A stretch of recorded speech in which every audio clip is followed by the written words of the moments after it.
皆さん、こんにちは。今回6年ぶりに PC を新しくしたそうなんで、5人で1人ずつ投稿主の PC を紹介していこうと思います。じゃあ最初に赤の私から。初めての i9-13900K と DDR5、128GB メモリー。何に使うの？ ASUS の ROG Strix Z790F ゲーミング Wi-Fi。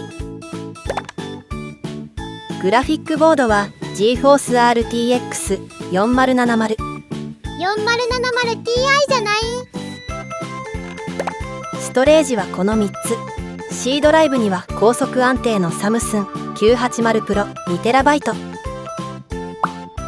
ケースはタフゲーミング GT502。 電源は 1000W ゴールド。後の部品は組み立てながらってことで。青の俺に変わります。今まで Core i7、Ryzen 5とかは使ったことがあったんですが、一番高いのは買ったことがなかったんです。今回は初めての Core i9 です。この入れ物にはびっくりしました。シリコンウェハを連想しますね。インテル入ってる。じゃあ次はピンクの人に変わります。まず箱を開封してマザーボードを取り出し、早速 CPU を取り付けていきます。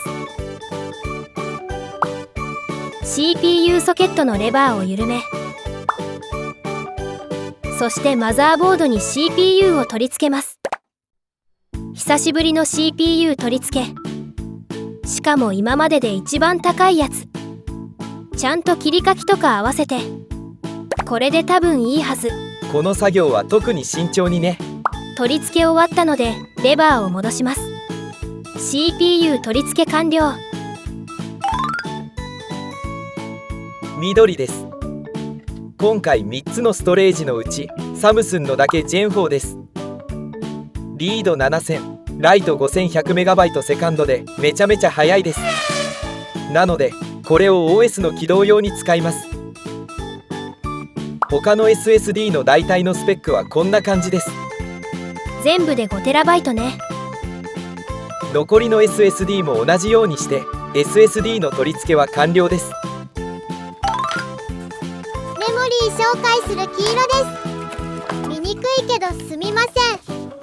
それでメモリーは G スキルの DDR55632GB4 つ、合計で 128GB にしました。メモリ積むマン。4枚とも同じメーカー、同じブランド。偶然だけど製造番号は1桁以内に入ってます。メモリーは4枚挿すと速度が遅くなるけど、自作はロマン。容量だよね。そんなにいらない。メモリスロットのラッチを緩めて、メモリーの切り書きに合わせて差し込みます。ちゃんと4枚取り付けれまし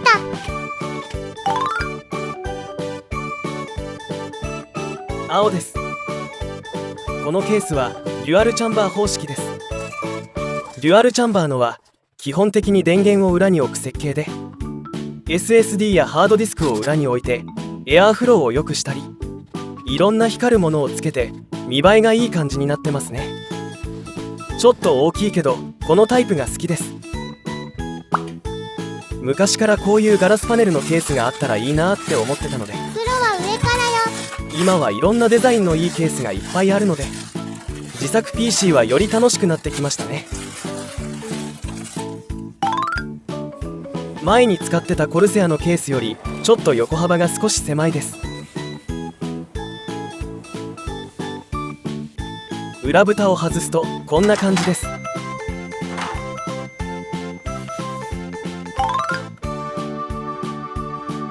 赤です。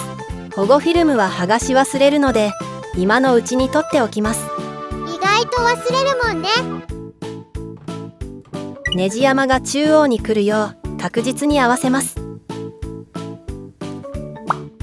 ネジ山の小さい方のネジを使って少しずつ固定していきます。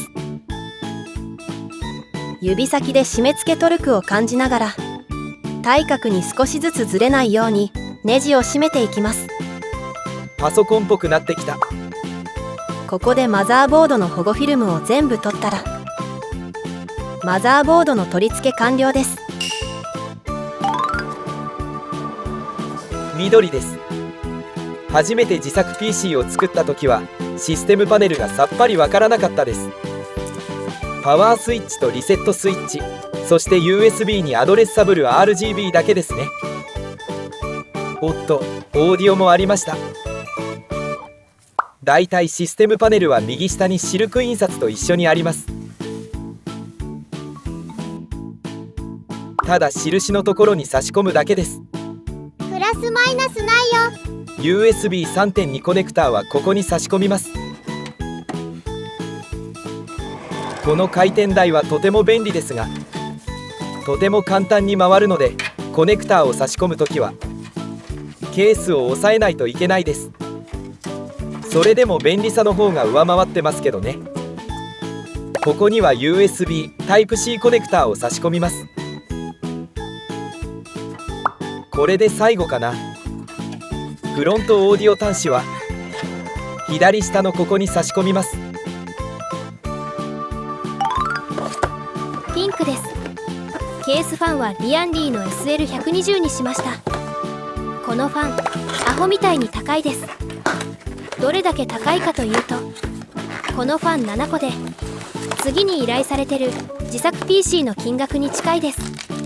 その PC の値段はケースが5200円、マザーボードは安い時にストックしてたもので4200円、 CPU は16280円、メモリーは3945円、 SSD と電源を1万円として合計ちゃんと使えて全部新品で39625円。ファンはそこまで高くないけどそれくらいの金額なんで覚悟はいりますね。もし私が依頼された PC に追加するものがあるならば、ゲームしないのでプラス5万円でこれにします。それでも9万円で豪華な PC ができちゃいますもんね。このファンは連結すると配線を少なくできるみたいですね。高かったけどどんな光り方するか楽しみです。青です。簡易水冷はディープクール LT720 にしました。冷却性能は結構いいみたいだし、何よりデザインがおしゃれです。簡易水冷の中ではそんなに高くないのもポイントです。このファンはもったいないけど使いませんね。後で1個使います。360mm サイズです。今度の CPU i9 は最低でもこれくらいないとダメなくらい爆熱みたいです。その爆熱をこの簡易水冷がどのくらい冷やせるのか楽しみです。先にラジエーターをケースに取り付けるのでポンプ部分を養生します。傷がつかないように用心してるのね。ラジエーターの向きがどんな感じが一番いいか頭の中で想像中です。ファンの数は全部で8個、吸気4、排気4でいこうと思います。頭の中の整理がついたのでラジエーターにファンを取り付けていきます。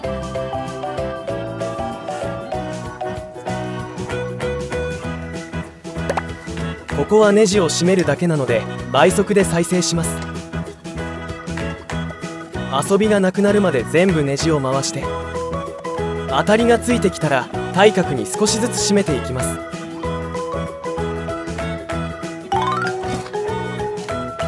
色です。また見にくいけどごめんね。今のケースファンって横に向きとか書いてないんだね。こんな風にラベルが貼ってある方が吸気で電圧とか書いてある方が排気みたい。このファンは向きがあるっぽいね。ちゃんと吸気かを確認してるみたいだね。後ろの排気ファンだけどこの光るファンはこのケースの後ろには入らないみたい。横の鏡面仕上げのプレートを取れば取り付けられるけど、今回はここは普通のファンにするね。もともと1個普通のファンは下に取り付けようと思ってたので、そこと後ろのファンを入れ替えることにしました。光るファンを下に置いて、ラジエーター取り付けたらケースファンは完了です。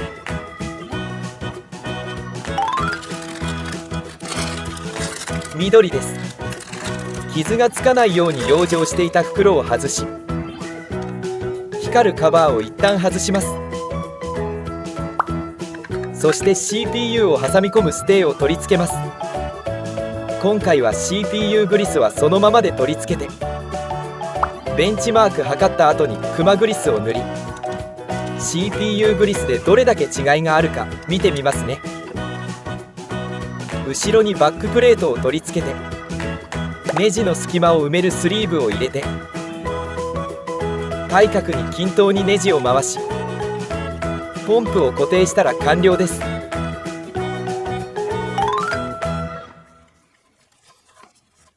今まで取り付けた配線をロックタイで結束していきます。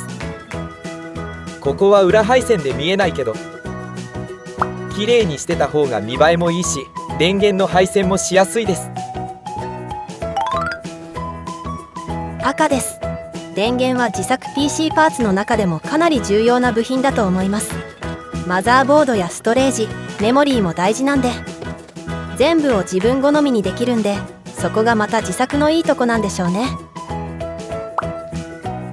電源を取り付ける前にコネクターを差し込んでおこうかと思いましたが、楽にできそうだったんで、その都度差し込んでいこうと思います。ネジを締め込んだら電源の設置は完了です。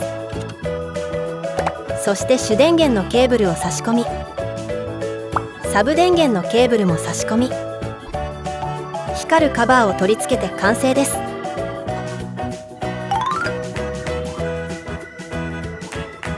いよいよ最後のパーツ、グラフィックボードです。これ終わったらほぼ完成したようなものです。今まで使ってた GeForce GTX970 は8年くらい使ってたので、久しぶりのグラボです。前のグラボも奮発して買って大事に使ってきました。このグラボは全然光らないけど、表面がクリアになっててコンパクトでいい感じです。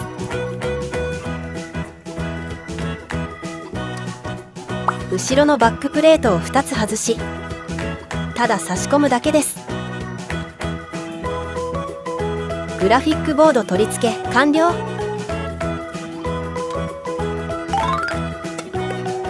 青です。これは完全に見栄え良くするだけです。このサイズのグラボなら一応レベルを合わせてネジを2本締めて固定します。そして補助電源を取り付けます。8ピン1つだけですね。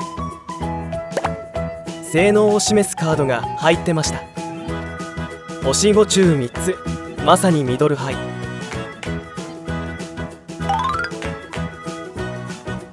ピンクです。どうでしょう。今回まあまあいい感じに仕上がったんじゃないかと思います。グラフィックボードが狭い分、いい感じにエアーフローができてる気がします。この後一旦作業をやめて海にカニ漁に行ってました。海から帰ってきてほとんど寝てなかったので2日後くらいです。今から Windows 11をインストールします。長年使ってた検証用のディスプレイが故障したので、新しいディスプレイにしました。1万円くらいの VA パネル、メーカーはベンキューです。可もなく不可もなく普通の22インチのディスプレイです。検証用にはもったいないですね。これにディスプレイと PC をつなぎます。ディスプレイの電源を入れて、いよいよ PC の起動です。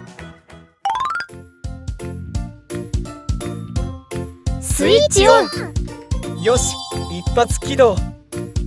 最初の起動はめっちゃ長いって聞いてたので、しばらく待ってみますね。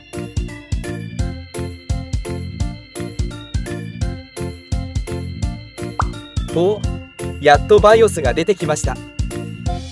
なんか CPU ファンのエラーみたいですね。リアンリーのファンコントローラーからこれを CPU ファンコネクターにつないでるけどダメなんですね。なので連結したファンコネクターをマザーボードに直接つなぎました。直付けしたファン全部認識してますね。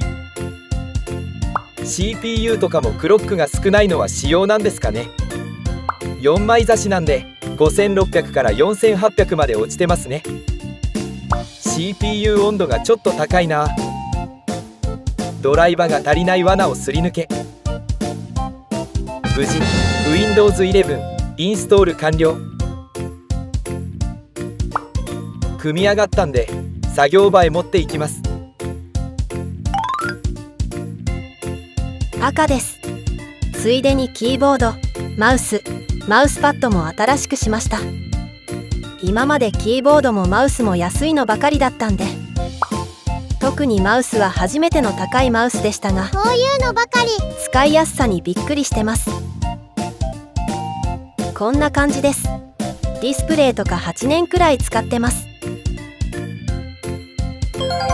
光り物がここまで綺麗とは、最近の PC には驚かされるばかり。180センチの長いデスク使ってます。それではシネベンチから測っていきます。ピンクです。 CPU100% で温度もたまに100度になります。 CPU だけでも 250W とか消費してるかもですね。電気代が気になりますが、今電気代とか高いですよね。原油はとても安くなってるのに、為替はここ1年ほぼ一緒だけど1ドル150円くらいの時もありましたよね。今は大変な時かもだけど、未来はああなるんじゃないかなとか考えたりしてます。さてベンチマークの結果は、何回かやって一番いいのでマルチコアが37,972でシングルが2119でした。次は FF15 ベンチを。こういうベンチマーク久しぶりです。いつも体感で速くなってるの感じて終わりです。17,850でした。グラボの割にいいのか分かりません。今度は CPU グリスをクマグリスに変えてみますね。設定が変わったのか全体が5から6度変わってました。すみません、正直効果には自信ないです。そして SP が95ってある意味外れガチャだったんですね。あれれ、 CPU 外してから何か変わったね。根本的に何かが変わった感じですね。とりあえず90度以上ならないようにしばらく使っていきます。誰か詳しい方コメントにお願いします。最後に余ってたファンを、これから暑くなってくるので扇風機に。手元はそよ風です。